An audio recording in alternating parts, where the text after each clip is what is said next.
नमस्कार बच्चों, आज हम बचपन पाठ के दूसरे भाग का अध्ययन करेंगे। पाठ शुरू करने से पहले पढ़े हुए पाठ का सार देख लेते हैं। लेखिका ने इस पाठ में अपने बचपन के बारे में बताया है। लेखिका का जन्म पिछली शताब्दी में हुआ था। अभी लेखिका की उम्र दादी या नानी जितनी होगी।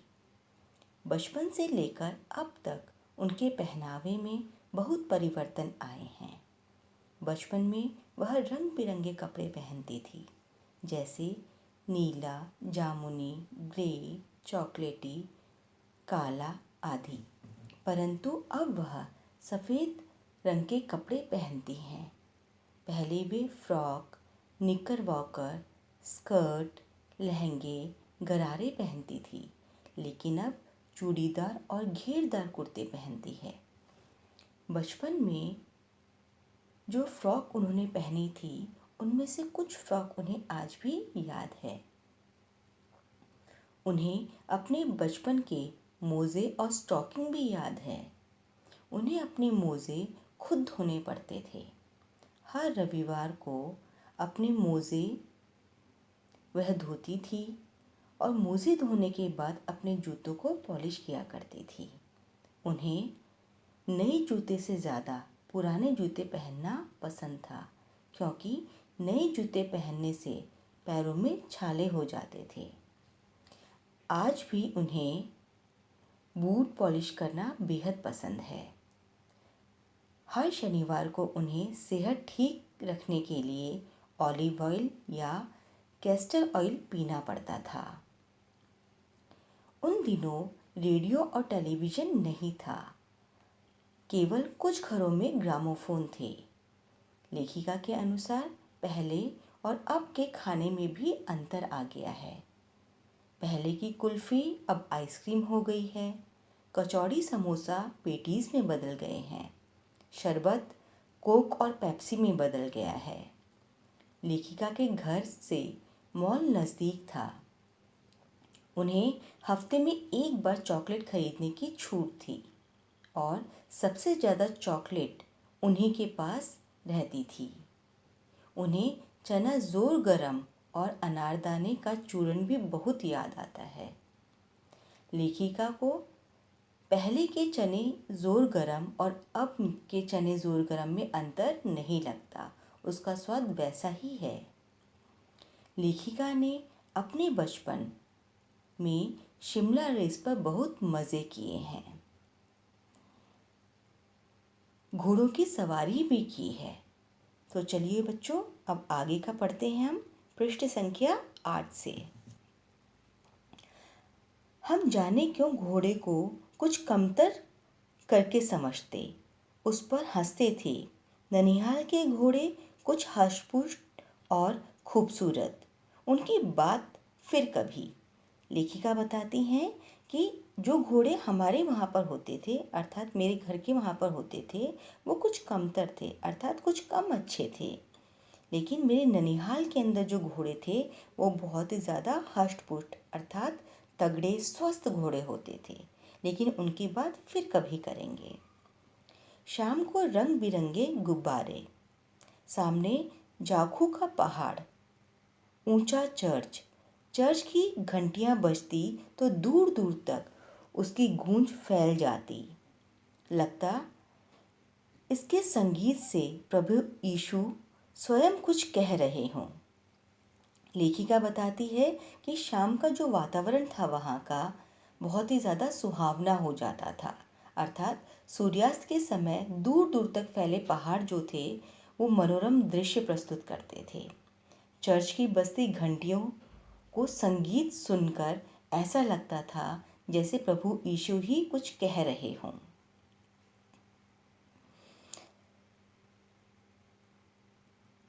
सामने आकाश पर सूर्यास्त हो रहा है। गुलाबी सुनहरी धारियां नीले आसमान पर फैल रही हैं। दूर दूर फैले पहाड़ों के मुखड़े गहराने लगे और देखते ही देखते बत्तियां टिमटिमाने लगी। रीस पर की रौनक और मॉल की दुकानों की चमक भी क्या कहने। स्कैंडल पॉइंट की भीड़ में उभरता कोलाहल। लेखिका बताती है, धीरे धीरे जब अंधेरा छा जाता था और बत्तियां जलती थी, उस समय का दृश्य भी बहुत अच्छा लगता था, मनोरम लगता था। और साथ ही साथ स्कैंडल पॉइंट का जो भीड़ भाड़ का जो उभरता हुआ शोर था वो भी उनको याद है। सर्वर स्कैंडल पॉइंट के ठीक सामने उन दिनों एक दुकान हुआ करती थी जिसके शोरूम में शिमला कालका ट्रेन का मॉडल बना हुआ था। इसकी पटरियां, उस पर खड़ी छोटे छोटे डिब्बों वाली ट्रेन, एक और लाल टीन की छत वाला स्टेशन और सामने सिग्नल देता खड़ा खंबा, छोटी छोटी दूर पर बनी सुरंगें। लेखिका बताती है कि स्कैंडल पॉइंट के वहाँ पर ही एक दुकान थी, उसके ठीक सामने वहाँ पे शिमला कालका ट्रेन का एक मॉडल था। मॉडल का अर्थ होता है उसका प्रतिरूप। उसकी पटरियाँ, उस पर छोटे छोटे डिब्बों वाली ट्रेन वहाँ पे रखी हुई थी। पिछले सदी में तेज़ रफ्तार वाली वही गाड़ी थी। कभी कभी हवाई जहाज भी देखने को मिलते थे। दिल्ली में जब भी उसकी आवाज़ आती, बच्चे उन्हें देखने बाहर दौड़ते।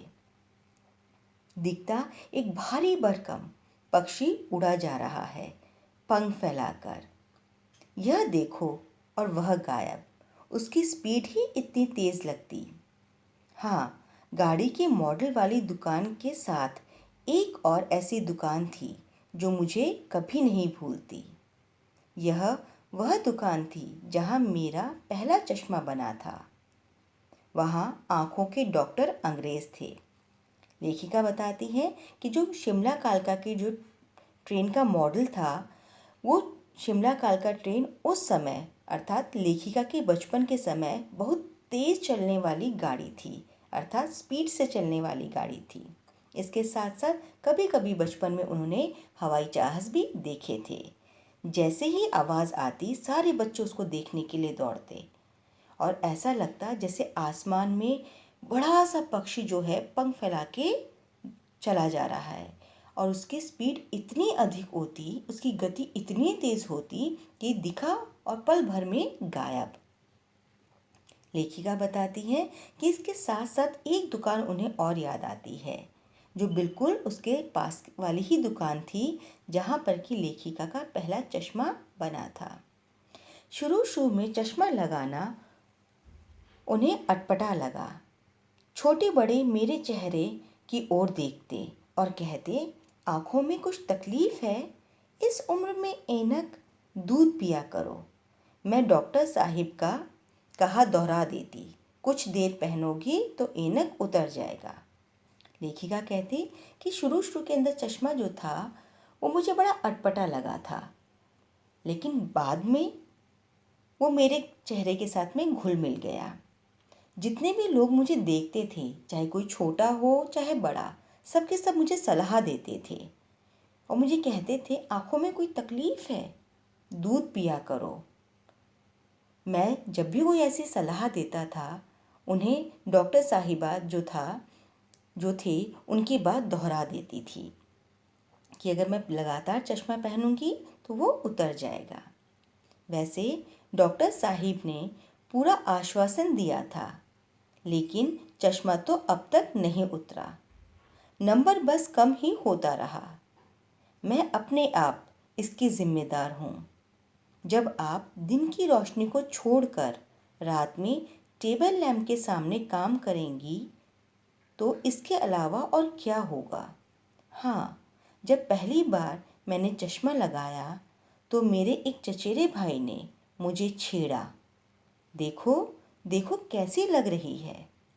लेखिका कहती है कि डॉक्टर ने मुझे पूरा आश्वासन दिया था। आश्वासन का अर्थ होता है विश्वास दिलाया था कि मेरा चश्मा समय के साथ में उतर जाएगा, लेकिन वो आज तक नहीं उतरा। इसकी जिम्मेदारी भी लेखिका स्वयं लेती हैं।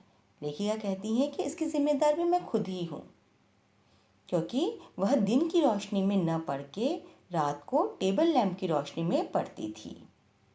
जब पहली बार उन्होंने चश्मा लगाया था तो उनके जो चचेरे भाई थे उन्होंने उन्हें चिढ़ाया था।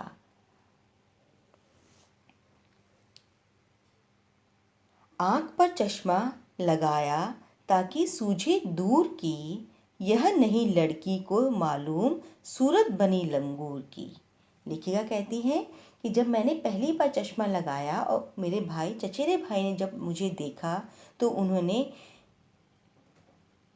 ये शेर मेरे पे मारा। मैं खींच गई, मुझ पर क्यों दोहराया जा रहा है, पर शेर बुरा ना लगा। लेखिका कहती है मुझे खींच आई, खींच का अर्थ है चिढ़ना। मैं चिढ़ी इस बात से कि ये जो शेर है ये मेरे पे क्यों कहा जा रहा है, लेकिन शेर मुझे बुरा नहीं लगा।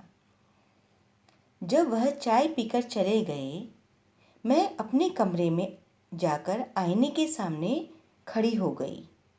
कई बार अपने को देखा, ऐनक उतारी, फिर पहनी, फिर उतारी, देखती रही। सूरत बनी लंगूर की? नहीं नहीं नहीं, हाँ हाँ हाँ।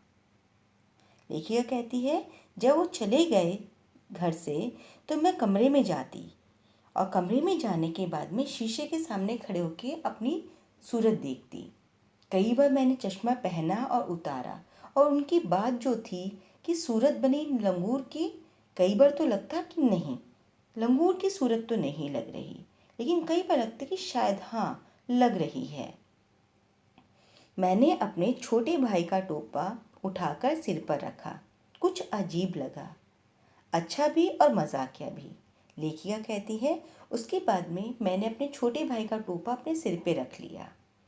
कुछ अजीब सा लगा, कुछ अच्छा भी लगा और कुछ मजाकिया भी लगा मुझे। तब की बात थी, अब तो चेहरे के साथ घुल मिल गया है चश्मा। जब कभी उतारा हुआ होता है तो चेहरा खाली खाली लगने लगता है। लेखिका बोलती है कि ये उस समय की बात थी, लेकिन अब तो चश्मा जो है वो मेरे चेहरे के साथ में घुल गया है। अब मैं कभी चश्मा उतार लेती हूँ तो मेरा चेहरा खाली खाली लगता है। याद आ गया वह टोपा, काली फ्रेम का चश्मा और लंगूर की सूरत। हाँ, इन दिनों शिमला में मैं सिर पर टोपी लगाना पसंद करती हूँ। मैंने कई रंगों की जमा कर ली है, कहाँ दुपट्टों का ओढ़ना और कहाँ सहज सहल सुभीते वाली हिमाचली टोपी। लेखिका कहती हैं कि वाकई मुझे वे दिन याद आ गए हैं जब काला फ्रेम वाला चश्मा मैं पहना करती थी और मेरी सूरत लंगूर की सी लगती थी। लेकिन आज जो है मैं जो टोपी लगाना पसंद करती हूँ। हाँ, कई प्रकार की टोपियाँ मैंने जमा भी कर रखी हैं। पहले दुपट्टा ओढ़ा करती थी, लेकिन जैसी बात टोपियों में है वो दुपट्टे में नहीं थी। बिल्कुल सहज लगती है। सहल, सहल का अर्थ होता है आसान, सुभीते अर्थात सुविधाजनक। जो हिमाचली टोपियाँ हैं वो बहुत आरामदेह और सुविधाजनक वाली होती हैं। वो बात दुपट्टे में कहाँ है। तो बच्चों, ये पाठ था बचपन। इसको लिखने वाली लेखिका का नाम है कृष्णा सोबती। ये एक संस्मरण था